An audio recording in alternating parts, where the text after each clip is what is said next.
Crude oil down slightly today on Wednesday after we hear that President Barack Obama is going to nominate Janet Yellen as the next Fed chair. We also had a build in inventories by 6.8 million barrels in crude. Here to talk about it with me is Alan Harry. Alan, so what of those two things are you looking at most at this moment?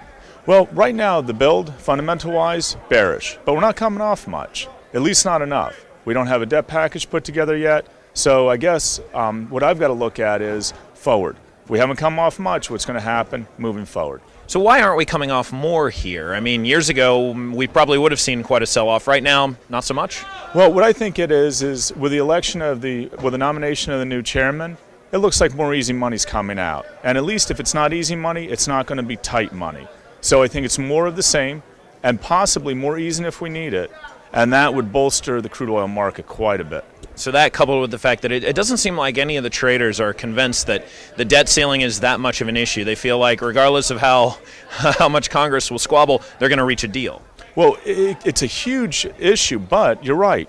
The traders have gotten burnt in the past by selling into this type of news. So this time around, they're not really selling into it. We can see it. We're not off that much.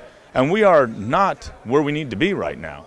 And finally, on the fundamentals, the 6.8 million barrel inventory rise that we saw, what's that about?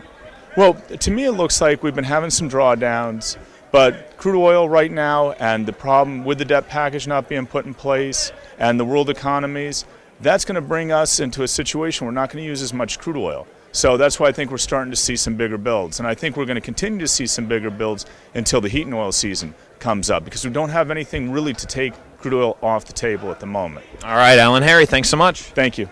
You heard it from Alan. We'll keep an eye on this, and of course we'll keep an eye on the nomination announcement later this afternoon. For The Street, I'm Joe Dell.